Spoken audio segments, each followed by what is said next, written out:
Hello students, हम लोगों ने अब तक अकाउंट्स के अंदर अकाउंट्स की डेफिनेशन डिस्कस की, उसके ऑब्जेक्टिव डिस्कस किए, उसके फंक्शन डिस्कस किए, अकाउंट्स के बेनिफिट्स मतलब एडवांटेजेस, अकाउंट्स की लिमिटेशंस, ये सारे टॉपिक्स हम लोगों ने डिस्कस किए।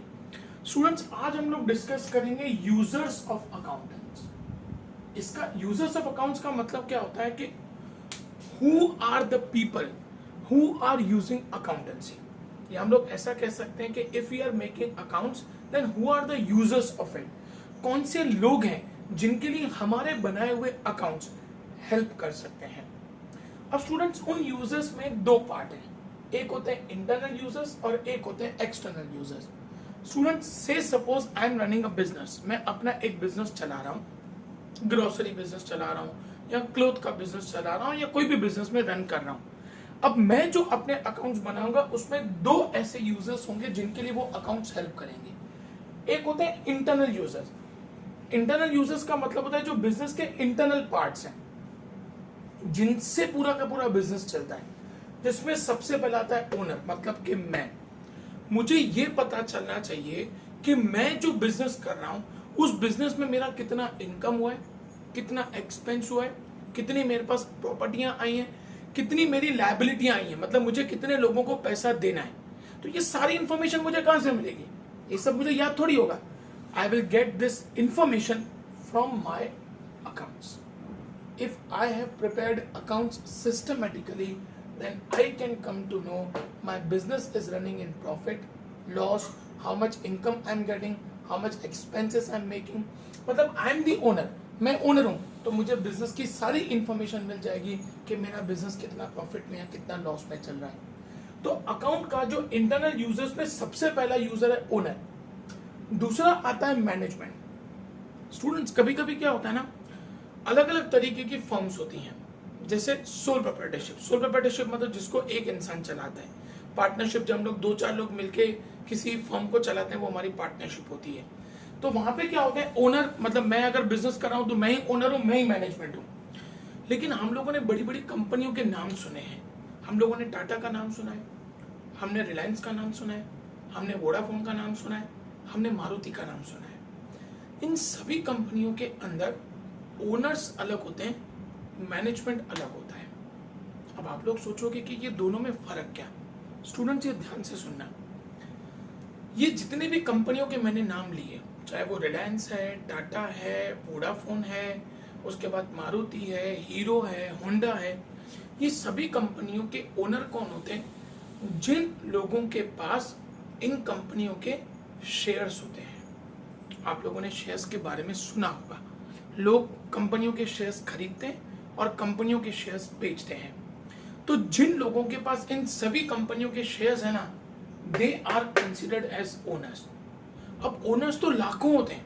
आज रिलायंस कंपनी है, रिलायंस कंपनी में लाखों ओनर्स हैं। अब लाखों ओनर्स उस कंपनी को कैसे चला सकते हैं? तो उन लाखों ओनर्स की जगह पे कुछ 10-12 लोग ऐसे होते हैं जो उस कंपनी को चलाते हैं, वो कंपनी का कहलाते हैं मैनेजमेंट। तो स्टूडेंट, जब कोई छोटी फर्म्स होती है ना, तो छोटी फर्म्स के अंदर ओनर और मैनेजमेंट एक ही होता है। जैसे मान लो मेरा बिजनेस है, मेरा ग्रोसरी बिजनेस है, मैं उसका ओनर हूं और मैं ही उस बिजनेस को चला रहा हूं, तो मैं ही उसका मैनेजमेंट हूं। लेकिन जब बड़ी बड़ी कंपनियों की बात आती है, तो उन बड़ी बड़ी कंपनियों के अंदर जिन लोगों के पास उन कंपनियों के शेयर्स होते हैं, वो उन कंपनियों के ओनर कहलाते हैं। और जो उन कंपनियों को चलाते हैं, 10, 12, 15, 20 लोग जो एकदम हाई लेवल के होते हैं, जो अच्छे से उन कंपनियों को चला सकते हैं, वो कहलाता है मैनेजमेंट। अब ओनर को ये पता चलता है कि जिस कंपनी के अंदर उन्होंने अपना पैसा इन्वेस्ट किया है या जिस कंपनी के उन्होंने शेयर्स परचेज किए हैं, वो कंपनी कितनी अच्छे से चल रही है, वो कंपनी प्रॉफिट कर रही है कि लॉस कर रही है, तो ये ओनर्स को पता चलता है। सेम वे मैनेजमेंट को ये पता चलता है कि हमारे पास कितना पैसा एट प्रेजेंट अवेलेबल है, how much income we have generated, how much expenses we have made, how much assets we have created, and how much dues are pending। मतलब कितने लोगों को अभी हमको पैसा देना बाकी है, ये मैनेजमेंट को पता चलता है। मैनेजमेंट को पता चलता है कि company is running in profit और लॉस।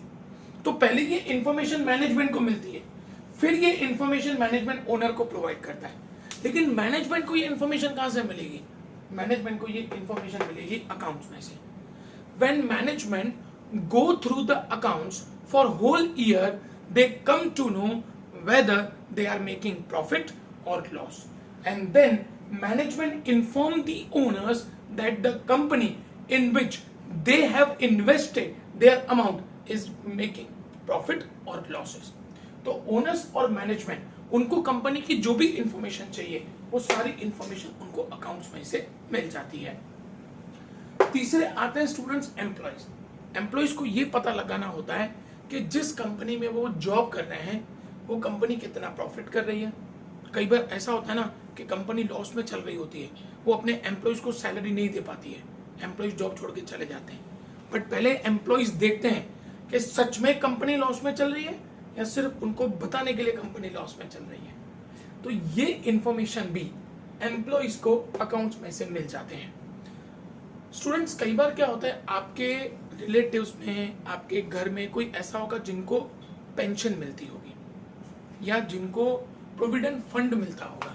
प्रोविडेंट फंड मतलब क्या होता है, जब कोई एम्प्लॉय रिटायर होता है तो उसके रिटायरमेंट के बाद उनको कंपनियां पैसा देती हैं, जिसको हम लोग पेंशन या प्रोविडेंट फंड कहते हैं. तो ये एम्प्लॉयज को पता चलना चाहिए कि जिस कंपनी में वो जॉब कर रहे हैं क्या कंपनी उनके रिटायरमेंट के बाद के लिए कोई पैसा साइड कर रही है. वो इंफॉर्मेशन भी एम्प्लॉयज को अकाउंट्स में से मिलती है. मतलब अगर कोई कंपनी अपने एम्प्लॉयज के रिटायरमेंट के लिए पैसा साइड कर रही है वो भी अकाउंट्स में लिखा जाता है. तो एम्प्लॉयज को पता चलता है कि जिस कंपनी में हम लोग काम कर रहे हैं ना, company is safe, our future is safe, कि अगर मैं फ्यूचर में रिटायर होऊंगा तो मुझे प्रॉब्लम नहीं है, मैं अगर रिटायर होऊंगा तो कंपनी मुझे पैसा देने वाली है. तो that information can be generated with the help of accounts. तो ये हुए इंटरनल यूजर्स जो कंपनी के बेस हैं, जो फर्म के बेस हैं, जिनके बिना फर्म का चलना पॉसिबल नहीं है. लेकिन ये आउटसाइडर्स हैं जिनको हम लोग एक्सटर्नल यूजर्स कहते हैं, जिनका डायरेक्टली कंपनी या किसी फर्म के साथ कोई लेना देना नहीं होता, लेकिन फिर भी इनके लिए भी अकाउंट्स बहुत सारे एंगल से हेल्पफुल होता है. जिसमें सबसे पहले आते हैं banks and financial institution. Students, you are suppose running a business, आप एक बिजनेस रन कर रहे हैं and you are in need of a loan. आपको लोन चाहिए. You have applied in a bank for a loan, but they are going to approve your loan after referring your accounts. वो पहले आपके accounts refer करेंगे, भाई आपके पास कितना पैसा आ रहा है, कितना पैसा जा रहा है. ऐसा नहीं होना चाहिए कि पैसा आ कम रहा है और जा ज्यादा रहा है. तो ऐसे सर्कमस्टेंसेस में बैंक आपको लोन नहीं देगी. So bank is going to grant you loan when your firm is making profit. उसी सर्कमस्टेंसेस में बैंक आपको लोन देगी. तो वो बैंक को इंफॉर्मेशन कहां से मिलेगी? बैंक को इंफॉर्मेशन अकाउंट से मिलेगी. आप लोन के लिए अप्लाई करो, वो लोग आपको बोलेंगे कि पहले आपके अकाउंट्स दिखाओ. आप उनको अकाउंट्स दिखाओगे, वो देखेंगे आपके पास पैसा अच्छा खासा आ रहा है. लोन देने के बाद आप उनका पैसा रिटर्न करने की कैपेसिटी में हैं, तभी बैंक आपको लोन देगी. तो ये बैंक को सारी इंफॉर्मेशन अकाउंट्स में से मिलती है. Next, investors and potential investors. Student, ये पॉइंट बहुत इंपॉर्टेंट है कॉमर्स स्टूडेंट्स के लिए, ये बहुत ध्यान से देखना. मैंने आप लोगों को अभी भी बताया कि जो बड़ी बड़ी कंपनीज होती हैं उनके अंदर ओनर्स कौन होते हैं, जिनके पास उन कंपनियों के शेयर्स होते हैं. अगर आपके मम्मी पापा अंकल आंटी के पास रिलायंस के, टाटा के, मारुति के किसी भी कंपनी के शेयर्स हैं, इसका मतलब वो उस कंपनी के अंदर ओनर है. उन्होंने उस कंपनी के अंदर क्या किया? अपना पैसा इन्वेस्ट किया है. तो ये कहलाते हैं इन्वेस्टर. अब इन्वेस्टरों को अकाउंट कैसे हेल्प करता है? आज मैंने अगर किसी कंपनी में पैसा इन्वेस्ट किया, सपोज मैंने रिलायंस कंपनी के शेयर्स लिए हैं, तो मुझे ये तो पता चलना चाहिए ना कि कंपनी प्रॉफिट कर रही है कि लॉस कर रही है. अगर कंपनी लॉस कर रही है तो मैं उसके शेयर्स बेच दूंगा, अपना पैसा निकाल लूंगा. अगर कंपनी प्रॉफिट कर रही है तो मैं पैसा उस कंपनी के अंदर इन्वेस्टेड रखूंगा. तो ये इन्वेस्टर्स को हेल्प मिलता है with the help of accounts. Account से ये हमें पता चल जाता है एज एन इन्वेस्टर कि जिस कंपनी में मैंने पैसा इन्वेस्ट किया है वो कंपनी प्रॉफिट कर रही है कि लॉस कर रही है.